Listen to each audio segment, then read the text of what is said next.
तो काल वही सबके को बजा दिला बाजा हमरे VIP राजा और जम के सब्सक्राइब कर लो के मानी अपना जान से बजाता तो जो सब्सक्राइब कर अपना मन को तो करके दबा दिलन क्या भोजपुरी के हर एक खबर सबसे पहले मिलेला। तो भाई लोग देख लें भोजपुरी के ट्रेंडिंग स्टार खेसारी लाल यादव और प्रिया सोनी के एगो न्यू एल्बम सॉन्ग रिलीज हो गल लूजर में 2। अरे हाँ कौना चैनल पर रिलीज भल और के काम कैले बा के गईले बा के गाना लिखले बा सब तो लोग जानकारी मिली यही वाला वीडियो में।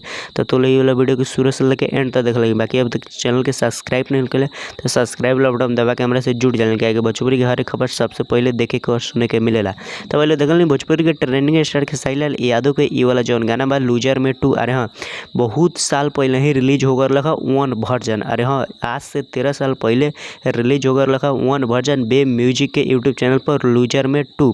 अरे हाँ एक गाना के कुछ 1 वर्जन हैसर लगा गाना के थोड़ा सा सुना लगा।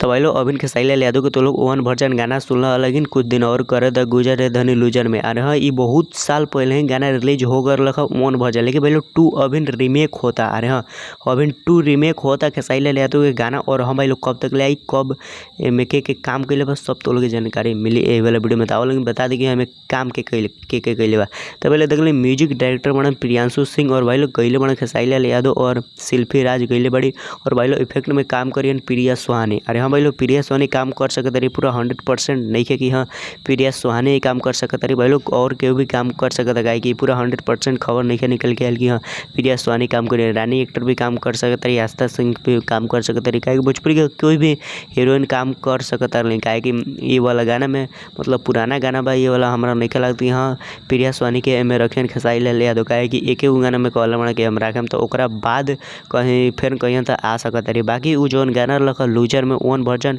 के ना लिरिक्स ठीक रखा ना म्यूजिक ठीक रखा फिर भी वो सुपर डुपर गाना हिट हो गया रखा जाओ ना मतलब वो फिल्म के गाना रखा साजन चले ससुराल। और खेसारी लाल यादव के वही वाला गाना में मतलब वही वाला फिल्म में उनका गाना रखा जो फर्स्ट उनका फिल्म हुए वायरल भर है साजन चले ससुराल। और भाई लोग उमें कितना ना गाना वायरल भर रखा लेकिन भाई लोग खेसारी लाल यादव के ये वाला गाना पसंद आल और भाई लोग रिमेक कर रहा बना और 100% ये वाला गाना आई तो लोग के सामने आ रहा बेस्ट भोजपुरी के यूट्यूब चैनल पर ये वाला गाना तो लोग देखे के और सुने के मिली। आ रहे हो तो लोग जाके बेस्ट भोजपुरी के यूट्यूब चैनल के सब्सक्राइब कर ले और 101% बाकी यही वाला गाना तो लोग के सामने आई बेस्ट भोजपुरी के यूट्यूब चैनल पर रीमेक होके मतलब रीमेक चालू हो गल बा गाना के शूटिंग रिकॉर्ड हो रहा बा।